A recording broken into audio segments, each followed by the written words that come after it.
Hello, my name is Mark Dauberman. I'm the senior editor at Rogers CPA Review, and it is my pleasure to chat with you today about a new area of accounting that is a recent development. The FASB issued several pronouncements in the first quarter of 2014, and as a result, this topic will be eligible for testing on the FAR section of the CPA exam as early as the fourth quarter of 2014. You may be familiar with a very significant controversy that's been going on in the accounting profession for a number of years.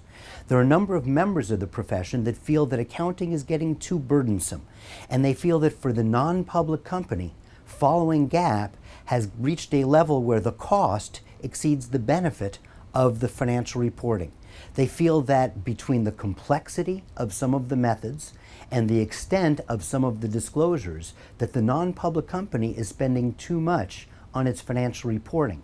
On top of that, they feel that because of the access that the users of the financial statements of non-public companies have to the management of non-public companies and the ownership of non-public companies, that this level of accounting is often unnecessary.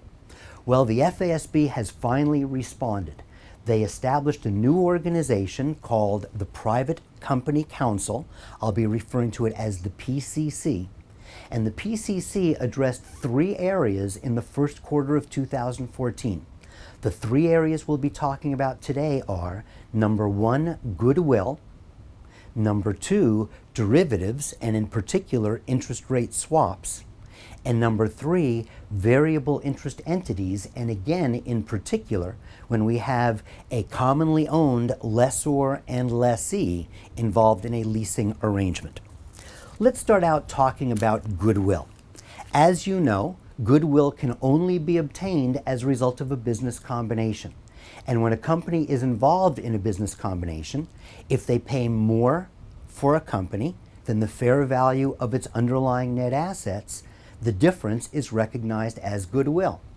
In a simple situation, the company that was acquired may represent a single reporting unit. The company may maintain one set of books and records for that company, in which case the goodwill will be in that reporting unit.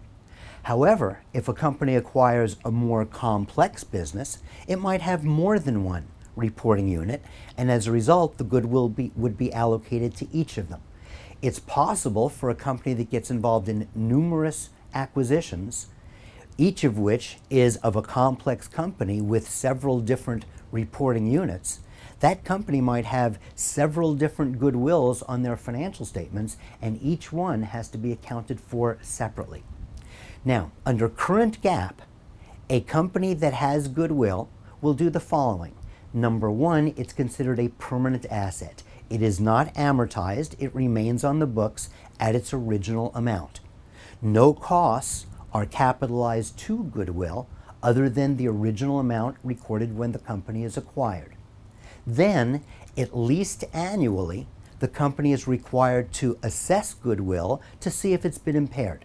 They have the option of first performing a qualitative assessment, and if they can demonstrate that goodwill has not been impaired through that qualitative assessment, then that's all they need do.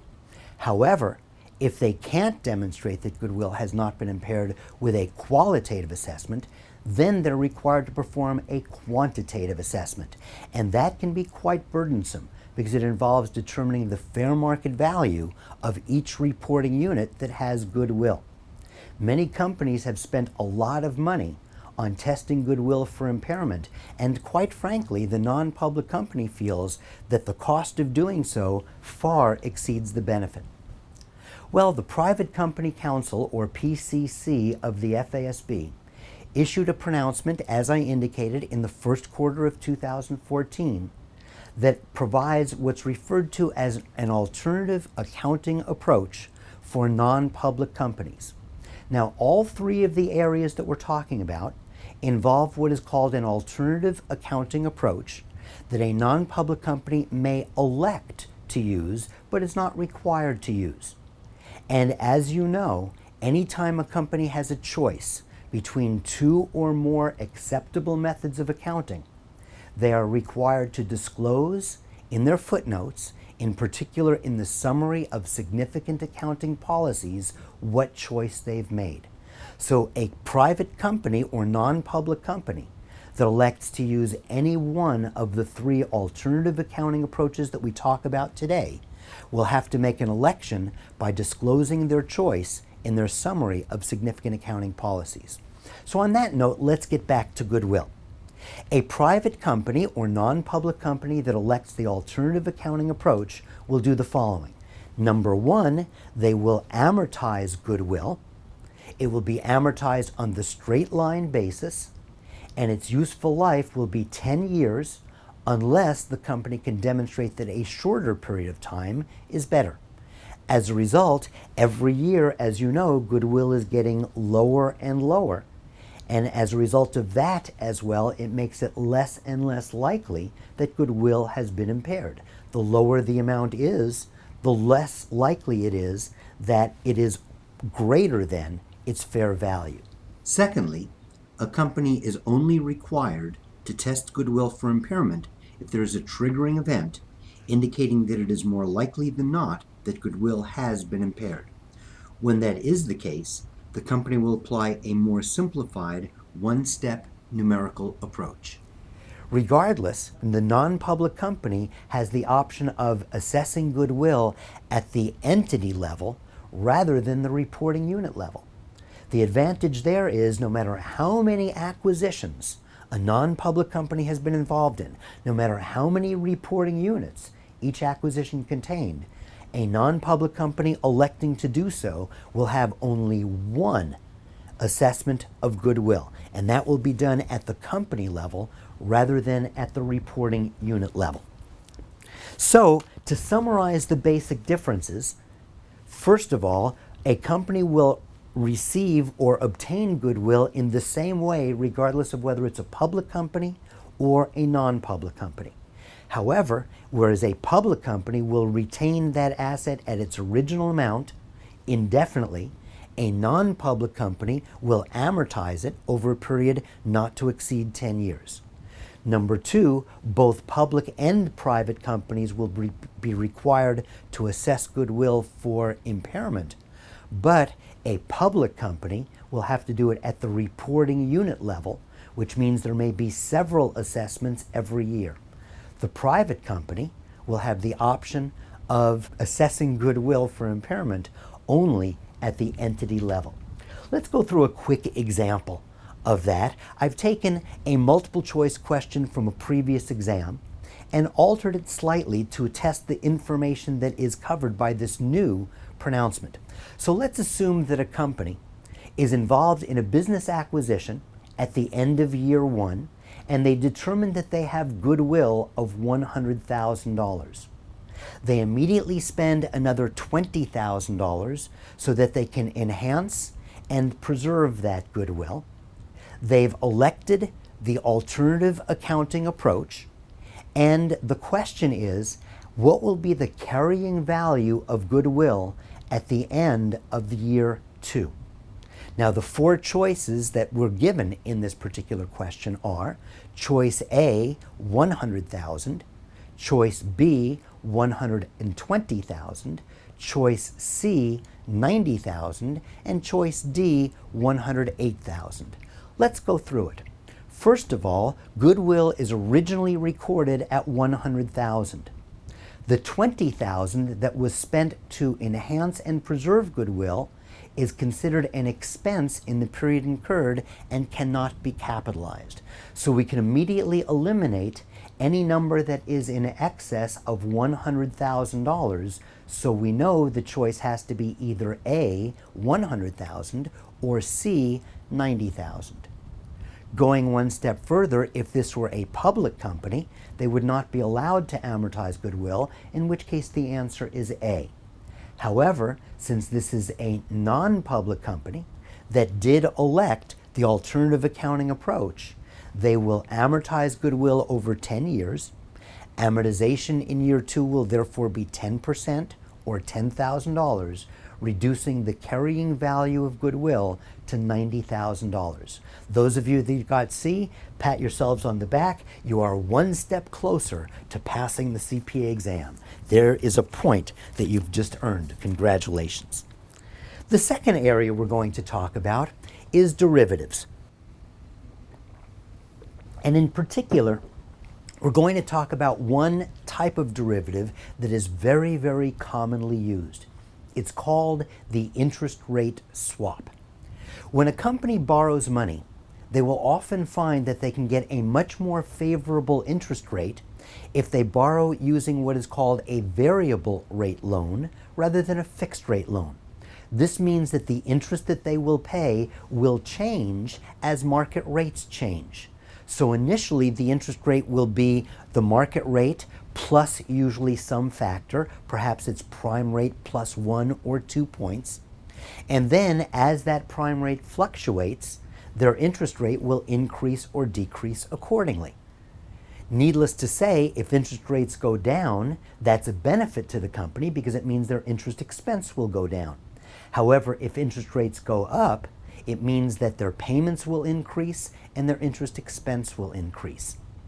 Well, many companies are not willing to take the risk that interest rates will go up. And so they'll enter into a very common type of derivative called an interest rate swap.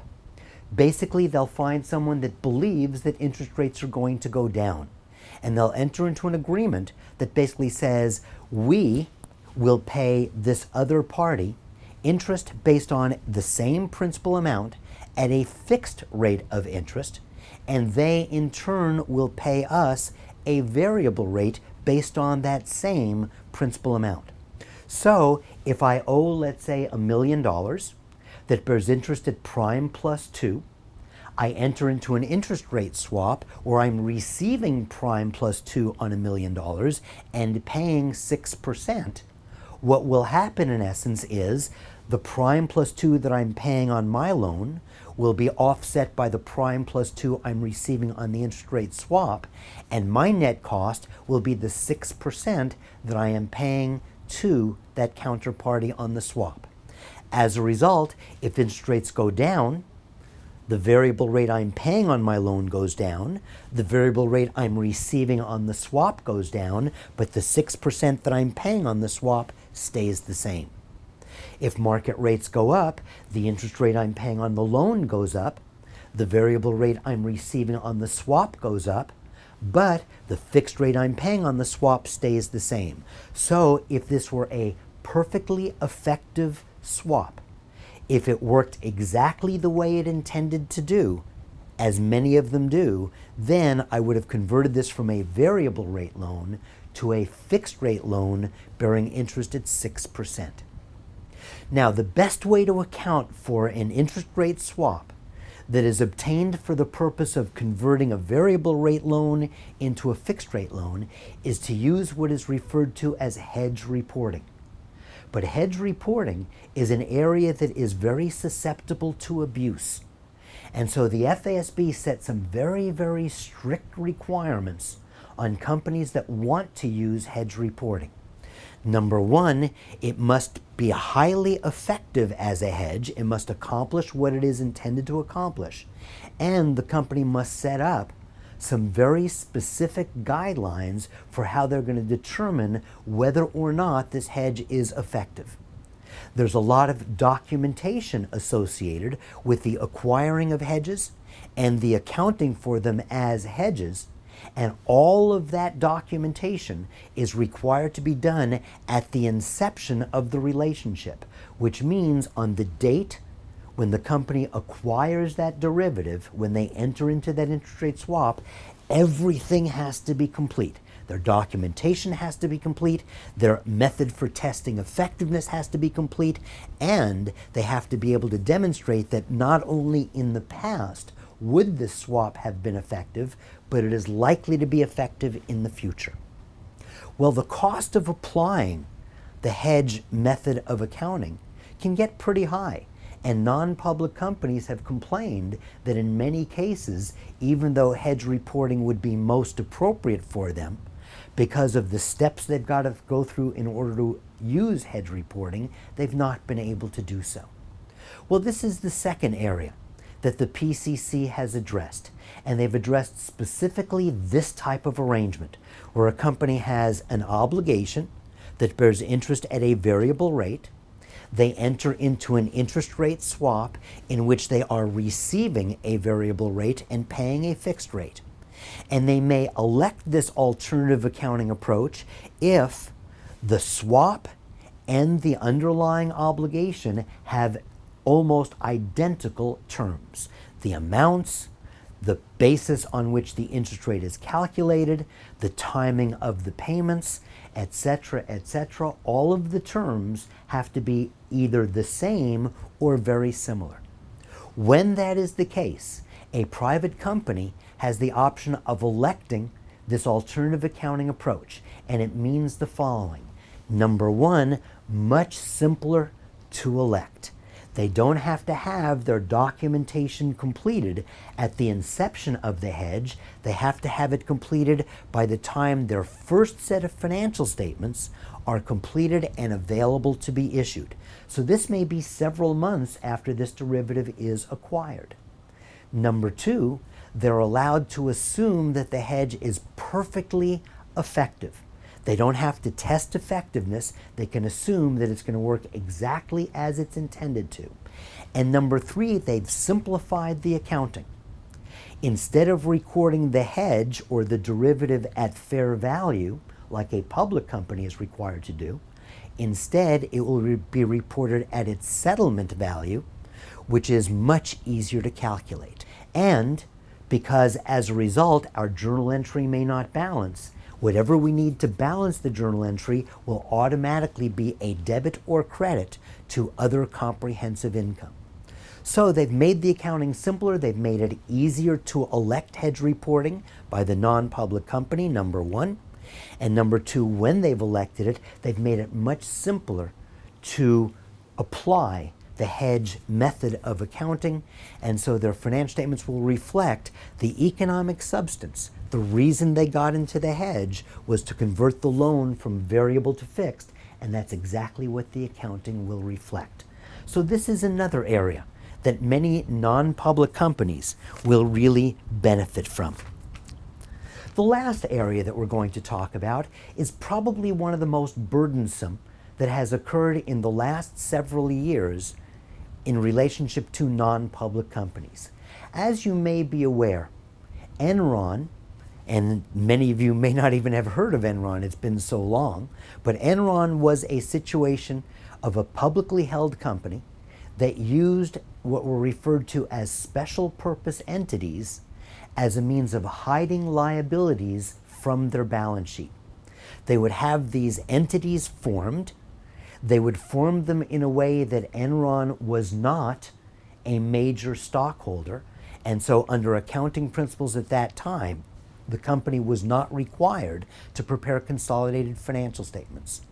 These special purpose entities would borrow money for the benefit of Enron, but because they did not prepare consolidated financial statements, they were not reported as loans on Enron's books. And as we know, at some point in time, Enron became unable to pay those loans, and it became obvious that Enron's financial statements were materially misstated.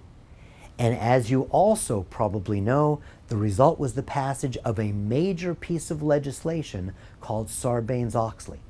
All of you studying for the exam will be very familiar with many aspects of Sarbanes-Oxley because it is very important to auditors of publicly held companies. Under Sarbanes-Oxley, the SEC mandated that the FASB close the loophole that allowed Enron to ignore the liabilities of these special purpose entities. And as a result, they created this new area of accounting called the variable interest entity. Basically, what this means is a publicly held company, or actually every company, is required to evaluate their relationships with other companies, even other companies that they don't own, with which they are doing a substantial amount of business. And there's an time-consuming and potentially expensive analysis that they go through to determine whether, despite the fact that they do not own a majority of the voting equity of that other company, do they anyway have a controlling financial interest? Upon completing the analysis, if they find they do have a controlling financial interest, they're required to prepare consolidated financial statements. So we've got two burdens, both of which are potentially costly. Number one, a costly analysis to determine whether or not the company does have a controlling financial interest over this special purpose entity referred to now as a variable interest entity, or VIE. And number two, if they do, then they have to prepare consolidated financial statements. Well, large and publicly held companies get involved with special purpose entities for a wide variety of reasons, some of which might be for the purpose of hiding liabilities off of their balance sheets. Small and non-public companies tend to get involved with special purpose entities usually for tax purposes or cash flow purposes rather than to hide something or to misrepresent information on their financial statements. Despite that fact, if they want to prepare GAAP financial statements, they too are required to go through this extensive analysis to determine whether this separate entity is a variable interest entity and whether it needs to be consolidated, and if so, they need to prepare consolidated financial statements. The most common way the non-public company uses this type of entity is when a small group of owners of a company decide they want to buy assets in a separate entity. They might set up, for example, a separate LLC, and then they'll buy the assets in that entity and then lease it to their other company. Well, this LLC, for all practical purposes, may be a VIE that they would need to consolidate into their financial statements. The ironic thing is, number one, as we've talked about, the process is potentially expensive, and number two, the users of their financial statements usually would prefer that they did not get consolidated financial statements. They want to see what the company's financial statements would look like if this were simply a conventional lease. As a result, the PCC has once again established another set of standards, and this is exclusively available for non-public companies that are involved with a related entity in a leasing arrangement. Now, this alternative accounting approach applies if we've got two companies that are under common ownership. One is the lessor, one is the lessee, and the lessee is the reporting entity. And for all practical purposes, the only significant relationship between them is this lease. When that is the case, a non-public company has the option of electing this alternative accounting approach. And under this alternative accounting approach, they're not required to analyze this entity at all to determine whether it is a VIE and whether or not they have a controlling financial interest. Instead, they will ignore the VIE provisions. They will account for this lease in the same manner as they account for all of their leases. It'll be analyzed to determine whether it's a capital lease or an operating lease. And in addition, the company will provide some additional disclosures because this is a related party transaction. So as you can see, the FASB has listened to the complaints of small companies, and they're finally addressing this by presenting new pronouncements for non-public companies in the form of PCC, Private Company Council pronouncements. So far we've got three: goodwill, derivatives, interest rate swaps, and variable interest entities. And although these are simpler areas of accounting, keep in mind, you, in preparing for the exam, will need to know both the method for public companies and the alternative accounting approach for non-public companies. To that end, I'll be working with our team here at Rogers CPA Review to make sure that our materials are updated so that you have the most up-to-date and complete information in preparing for this exam. Good luck. We know that with our help, you can make this process efficient, effective, and most importantly, enjoyable. Thank you.